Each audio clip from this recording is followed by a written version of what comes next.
Start करते हैं आज की कहानी और शुरू करेंगे। आउट ऑफ 30 कितने आप स्कोर कर पाते हैं वो देखिएगा और प्रॉपर समझेंगे एक एक क्वेश्चन को। ये सेशन 1 है हिंदी पेडागोजी का, हिंदी शिक्षण शास्त्र का सेशन। होपफुली आपको पसंद आएगा, हेल्प तो करेगा फॉर श्योर, 100% लिख के लीजिएगा। तो इसका जो पीडीएफ है और ये मॉक टेस्ट की फॉर्म में भी आप ये क्वेश्चंस करियर ऐप पे डाउनलोड वो कर सकते हैं, अटेम्प्ट कर सकते हैं फ्री जो ये क्वेश्चंस हैं, और ये टेलीग्राम पे आपको पीडीएफ मिल जाएगी। फर्स्ट क्वेश्चन से स्टार्ट करते हैं। फर्स्ट क्वेश्चन एक बार आप देखिएगा। क्वेश्चन नंबर 1 है, अभी हम हिंदी कर रहे हैं, इसी तरह से हम अदर सब्जेक्ट की पेडागोजी भी करेंगे। पढ़िएगा, आसान सा क्वेश्चन है, कोई बहुत मुश्किल क्वेश्चन नहीं है जिसको आप नहीं समझ सकते। देखिएगा, आसान बनाया जाता है चीजों को और हम बनाएंगे। आज आपको एक एक क्वेश्चन इजी लगेगा। अगर हम बात करें क्वेश्चन नंबर 1 की, तो ये कहता है एक भाषा शिक्षिका यानी एक लैंग्वेज टीचर अपनी कक्षा की शुरुआत, आपने लैंग्वेज 1 ली हो, हिंदी 2 ली हो, फर्क नहीं पड़ता यहाँ पे, है ना, सिलेबस सेम है। एक भाषा शिक्षिका अपनी कक्षा की शुरुआत सामान्यतः यानी जनरली सामान्यतः कुछ निश्चित परिस्थितियां देकर, भैया ये सर्टेन सिचुएशंस हैं, कोई कहानी है, कोई प्रश्न पूछना है, कुछ प्रश्न प्रस्तुत करके अपने अनुभव साझा करके उस चीज के आसपास की, उस चीज के संबंध में, यानी उस चीज मतलब जो भी वो स्टोरी सुनाने वाली हैं, कोई भी चैप्टर शुरू करने वाली हैं, कोई भी पाठ जो हो वो पढ़ाने वाली हैं, उसके इर्द गिर्द कुछ निश्चित परिस्थितियां देती हैं, कुछ प्रश्न पूछती हैं, अपने अनुभव शेयर करती हैं। इससे क्या होगा, इसको हम पूर्व ज्ञान को जांचना कहते हैं, या बच्चे के पूर्व ज्ञान से जोड़ना कहते हैं। यानी जो प्रीवियस नॉलेज है, जो ओल्ड नॉलेज है, जो बच्चा जानता है, जो वो लेके आया है अपने घर से, उससे आप कनेक्ट कर रहे हैं नए चैप्टर को। ये पढ़ाने का बेस्ट तरीका होता है ना। प्रीवियस नॉलेज टेस्टिंग जैसी चीज आपने लेसन प्लान, पाठ योजना कभी बनाई होगी तो आपको याद होगा। तो पठन पूर्व के कार्य हैं, ये पठन के दौरान के कार्य हैं, निरंतर चलने वाले कार्य हैं, या पठन पश्चात के कार्य हैं। मतलब भाई कक्षा की शुरुआत में ही पढ़ लीजिए, एक भाषा शिक्षिका अपनी कक्षा की शुरुआत सामान्यतः है कुछ निश्चित परिस्थितियां, प्रश्न या अनुभव के द्वारा कर रही हैं।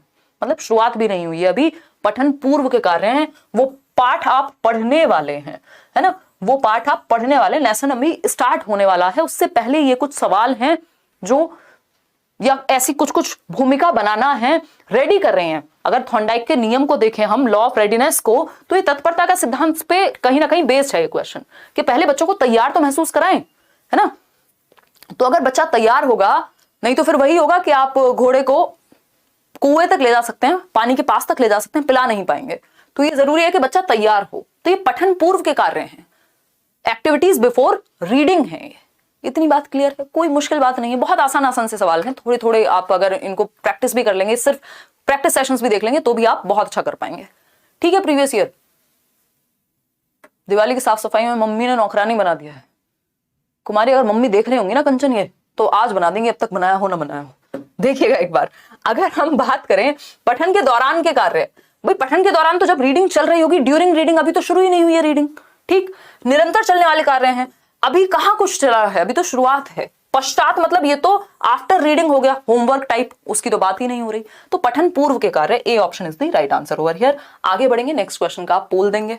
ये आप पेपर 1, पेपर 2, लैंग्वेज 1, लैंग्वेज 2 सबके लिए काम की चीज है, ठीक। देखिएगा एक बार, क्वेश्चन नंबर 2 है, प्राथमिक स्तर पर यानी प्राइमरी लेवल पर पठन योग्यता का आकलन करने के लिए निम्नलिखित में से कौन सा विकल्प सबसे अधिक उपयुक्त है, यानी कौन सा एक ऑप्शन है जो बेस्ट है यदि आप प्राइमरी लेवल पर पठन योग्यता का आकलन कर रहे हैं, यानी असेस कर रहे हैं, आकलन कर रहे हैं, जांच रहे हैं कि बच्चों की रीडिंग एबिलिटी कैसी है प्राइमरी लेवल पर।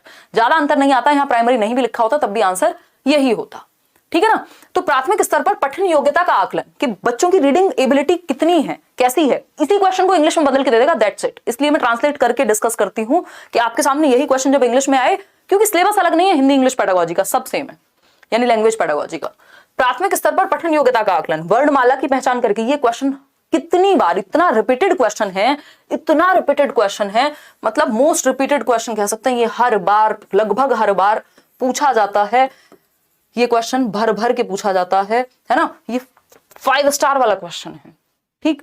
वर्णमाला की पहचान करना, मे बी विराम चिन्हों का ज्ञान कि कहां कौन सा विराम चिन्ह लगाना है, पाठ को समझना या पठन में प्रवाह। एक बात बताइए, आप पठन योग्यता का आकलन कर रहे हैं, देखना इसमें गलती की होगी ज्यादातर लोगों ने। पोल दिखाओ कितने लोगों ने कौन सा आंसर किया है। चलो बहुत बढ़िया, ए ऑप्शन कह रहे हैं 56% लोग, मतलब सबका जवाब गलत है। सही का कितना है दिखाना जरा, चलिए भगवान की दुआ से 32% लोग हैं जिनका उत्तर सही है, बाकी सब जो हैं वो 68% लोग गलत आंसर दे रहे हैं। और ये हमेशा रिपीट होता है क्वेश्चन और हमेशा गलती करते हैं आप हर साल इसमें। वर्णमाला की पहचान, मान लीजिए मुझे वर्णमाला की पहचान है कि अ कौन सा है, क कौन सा है, सब पहचान है, पढ़ के समझना नहीं आता, पॉइंटलेस हो गई रीडिंग, है ना। तो वर्णमाला की पहचान नहीं चलेगा।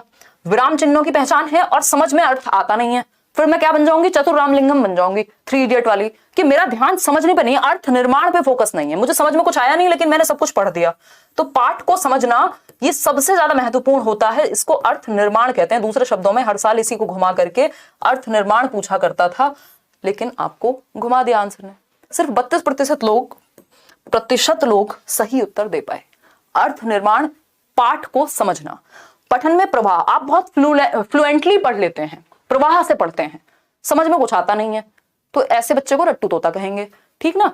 तो प्राथमिक स्तर पर हो चाहे कोई भी स्तर हो, यहां पर पठन योग्यता का आकलन करने के लिए निम्नलिखित में से कौन सा विकल्प सबसे अधिक उपयुक्त है। यानी आप जांचना चाहते हैं कि बच्चे में रीडिंग एबिलिटी है कि नहीं है, तो उस केस में सबसे ज्यादा जरूरी है कि आप सबसे पहले यह जांचेंगे कि पाठ को समझना, बच्चा पाठ को पढ़ के समझ पाता है कि नहीं, अर्थ निर्माण, मीनिंग मेकिंग हो रही है कि नहीं हो रही है। इंग्लिश में भी ये क्वेश्चन आता है as it is, meaning making हो रही है कि नहीं है। अर्थ निर्माण अगर नहीं कर पाएगा तो कितनी भी प्रवाह से पढ़े, कितनी भी अच्छे ढंग से कॉमा की और फुल स्टॉप की जानकारी हो, कितनी भी बढ़िया वर्णमाला के रट्टे लगाए हो, सब व्यर्थ हो जाएगा। तो C option is the right answer. इसी बात पे आप करेंगे खुश होकर के लाइक शेयर, और अपने दोस्तों के साथ भी शेयर इसलिए करेंगे क्योंकि ये फ्री के नंबर है, हिंदी इंग्लिश पेडागोजी या लैंग्वेज पेडागोजी के, बहुत आसान है। अगर आपने सीडी भी पढ़ी हुई है, थोड़ा सा दिमाग आप लगाएंगे, चुटकियों में उड़ा जाएंगे क्वेश्चन, ठीक। क्वेश्चन नंबर 3 है संप्रेषणीय भाषा शिक्षण में, यानी जब आप कम्युनिकेशनल लैंग्वेज टीचिंग की बात कर रहे हैं, है ना, कम्युनिकेटिव लैंग्वेज टीचिंग, इंग्लिश में भी सेम रहता है, CLT कहते हैं इसको, याद होगा आपको इंग्लिश पेडागोजी के अगर आपने एक भी चैप्टर पढ़ा है, CLT कम्युनिकेटिव लैंग्वेज टीचिंग, यानी कम्युनिकेशन बेस्ड लैंग्वेज टीचिंग, जिसमें बच्चे को कम्युनिकेशन करना आ जाए, में प्रमुख रूप से ध्यान दिया जाता है। किस बात पे ध्यान दिया जाता है, बताइए बताइए बताइए। फर्स्ट ऑप्शन है शिक्षार्थियों को सहज वक्ता के रूप में बोलने के लिए प्रोत्साहित करने पे, जो कि बात गलत नहीं है, कि बच्चा नेचुरली अपने आप को एक्सप्रेस कर पाए, इसके लिए आप क्या करेंगे, एनकरेज करेंगे। ठीक लग रही है बात, अभी के लिए मार्क कर लेते हैं। बी ऑप्शन है लक्ष्य भाषा के रूप पर केंद्रित होकर के। लक्ष्य भाषा होती है टारगेट लैंग्वेज, इंग्लिश में इसको कहते हैं टारगेट लैंग्वेज, मतलब जिस भाषा को आप स्कूल में सिखाना चाहते हैं। आप एक इंग्लिश मीडियम स्कूल में पढ़ रहे हैं, वहां टारगेट लैंग्वेज क्या है, इंग्लिश है। आपकी मदर टंग मातृभाषा क्या है, हो सकता है हिंदी हो, पंजाबी हो, गुजराती हो, कुछ और हो। तो लक्ष्य भाषा के रूप में केंद्रित होना ये नहीं होता। कम्युनिकेटिव लैंग्वेज टीचिंग में आपका फोकस रहता है बच्चा कम्युनिकेट करे, ये नहीं है कि आपकी भाषा में कम्युनिकेट करे या जिस भाषा में आप चाह रहे हैं उसमें कम्युनिकेट करे, वो पहले अपने आप को व्यक्त तो करे, तो ये तो गलत हो जाएगा। शिक्षार्थियों, ये होता है आपका डायरेक्ट मेथड में, जिसको आई थिंक हिंदी में डायरेक्ट को जो भी कहेंगे एक बार लिख के बताना मेरे को। डायरेक्ट मेथड वो हिंदी में भी होता है और इंग्लिश में भी, तो वो डायरेक्ट मेथड में होती है आपकी ये टारगेट लैंग्वेज की, कि आप इंग्लिश मीडियम स्कूल में तो आप इंग्लिश ही बोलेंगे, वो है। शिक्षार्थियों को संप्रेषणीय दक्षता प्रदान करने पर यह बात भी सही है कि बच्चों को एटलीस्ट वो बेसिक कम्युनिकेटिव एबिलिटी तो हो उनमें कि वो अपने आप को एक्सप्रेस कर पाए, जरूरी है, ठीक है ना। क्लियर है बात। फिर आता है डी ऑप्शन, अभ्यास एवं प्रयोग द्वारा उच्चारण पर। उच्चारण पे फोकस नहीं है, यहां कम्युनिकेट करने पे फोकस है। उच्चारण थोड़ा बहुत इधर उधर जाएगा, चल जाएगा, ठीक है ना। तो यहां पे 2 ऑप्शन हमें सही लग रहे हैं। ऐसा पेडागोजी में होता है टाइम्स के जब सही लगते हो, ठीक है ना। प्रत्यक्ष विधि कहते हैं उसको, बिल्कुल आकांक्षा सही बता रहे हो आप, डायरेक्ट मेथड को। तो ये तो प्रत्यक्ष विधि की बात हो रही है, इसको तो हटा दिया हमने सीन से। अब हमारे पास या तो सी है या तो ए है। तो संप्रेषणीय भाषा शिक्षण में प्रमुख रूप से ध्यान दिया जाएगा कि बच्चे को सहज वक्ता के रूप में एनकरेज किया जाए, बात ठीक है। शिक्षार्थियों को संप्रेषणीय दक्षता प्रदान करने पर ऑप्शन सी को आपके सीबीएसई ने सही माना है, हालांकि ए गलत नहीं था, है ना। कोई व्यक्ति अगर आपको एक ही गलत बात कहे कि ए गलत है, गलत नहीं है ए, बट क्योंकि बोर्ड ने आंसर सी कंसिडर किया है इसलिए सी सही है। सी भी गलत नहीं था, ए भी गलत नहीं था यहां, क्योंकि बच्चे कम्युनिकेट कर पाए सहज रूप से अपने आप को, इस चीज के लिए प्रोत्साहित किया जाता है। बट यहां पे ये बात कर रहे हैं कि जब हम कम्युनिकेटिव लैंग्वेज टीचिंग की बात कर रहे हैं तो हम बच्चे को दक्ष बनाएं कि एटलीस्ट वो अपने आप को एक्सप्रेस कर पाए। इसको एनकरेज तो तब करोगे ना जब उसके अंदर वो दक्षता हो, तो इसलिए ज्यादा बेटर ऑप्शन सी को मान लिया। अदरवाइज ए गलत नहीं था, बट इसके सामने वीक हो गया, तो C option is the right answer. आगे बढ़ेंगे, क्वेश्चन नंबर 4 पर चलेंगे। यह विधि जो शारीरिक क्रिया एवं भाषा के समन्वयन पर आधारित है उसे डैश कहते हैं। बताइएगा फटाफट से, कौन सी विधि की बात हो रही है जो शारीरिक शारीरिक क्रिया एवं भाषा के समन्वयन पर आधारित है। यानी शारीरिक क्रिया करके आप भाषा सिखा रहे हैं कि इतना बड़ा भेड़िया था, है ना, या ए फॉर एप्पल, तो एप्पल बना के दिखा रहे हैं आप हाथों से या व्हाटएवर इट इज। मछली जल की रानी है तो आप मछली बन के दिखा रहे हैं, ठीक है ना। ये क्या है, ये कहलाता है टोटल फिजिकल रिस्पॉन्स। इंग्लिश में भी ये क्वेश्चन सेम रहता है, TPR बोलते हैं इंग्लिश पेडागोजी में इसको, और हिंदी में बोलते हैं पूर्ण शारीरिक प्रतिक्रिया, है ना। होपफुली आपने आंसर सही दिया होगा, पूर्ण शारीरिक प्रतिक्रिया।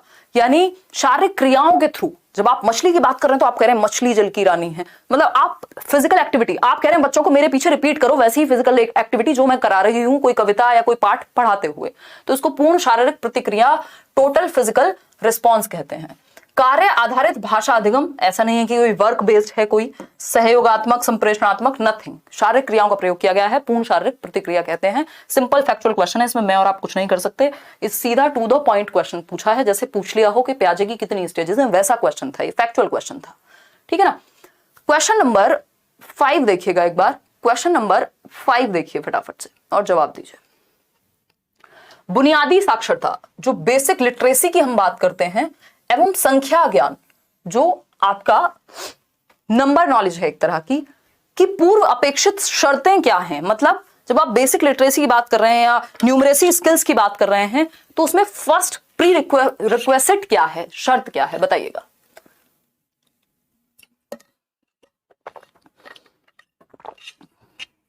फटाफट से बताइए, और जो लोग लाइक शेयर करना भूल गए हैं वो भी लाइक शेयर कर दीजिए। बहुत अच्छा लग रहा है आपसे पढ़ के। अरे संजीर, ये तो सीटेट नोटिफिकेशन नहीं निकाल रहा, नहीं तो अब तक तो हम धुआं कर देते, मतलब इतना कुछ सीख लेते हैं अलग अलग सब्जेक्ट में, क्योंकि हर साल इतना करा चुकी हूं मैं, तो मैं रुकी हुई थी इस बार कि ठीक है यार अब आने दो पेपर तब करेंगे, बट थोड़ा थोड़ा अब अगर जल्दी आ गया नोटिफिकेशन तो हमारे पास समय नहीं बचेगा। देखिएगा, अगर हम बात करें बुनियादी साक्षरता की, तो इसमें पता नहीं आप लोग कौन सा आंसर सही मान रहे हैं, बट सुनना, बोलना एवं अंक गणित, सीधा अंक गणित की बात नहीं हो रही, बेसिक न्यूमरेसी स्किल्स, जोड़ घटाना, कुछ बातों में आप बेसिक कैलकुलेशन सीख जाएं, सीधा अंक गणित नहीं। पढ़ना, लिखना एवं अंकों के साथ मूल क्रियाएं, जो बेसिक एक्टिविटीज हैं, के पढ़ना लिखना सीख रहे हैं, साथ में थोड़ी बेसिक न्यूमरेसी स्किल्स आपकी आ गई। कैसे भैया, ये 5 पेन थे, 4 पेन थे, इसमें से 2 मैंने किसी को दे दिए, कितने बचे, तो भाषा भी सीख रहे हैं आप और गणित भी सीख रहे हैं, इसको हम बेसिक न्यूमरेसी स्किल्स कहते हैं। तो बी ऑप्शन यहां सही है, पढ़ना लिखना एवं अंकों के साथ मूल संक्रियाएं, बेसिक एक्टिविटीज। लिखना, पढ़ना और पर्यावरण अध्ययन नहीं, बात हो रही थी संख्या ज्ञान की, पर्यावरण कहां से आ गया, अंकों के साथ खेलना, खेलने पे बात नहीं है, इससे बेहतर ऑप्शन हमारे पास बी है, तो B is the right answer over here. आगे बढ़ेंगे नेक्स्ट क्वेश्चन पे, क्या कहता है नेक्स्ट क्वेश्चन, बताइए।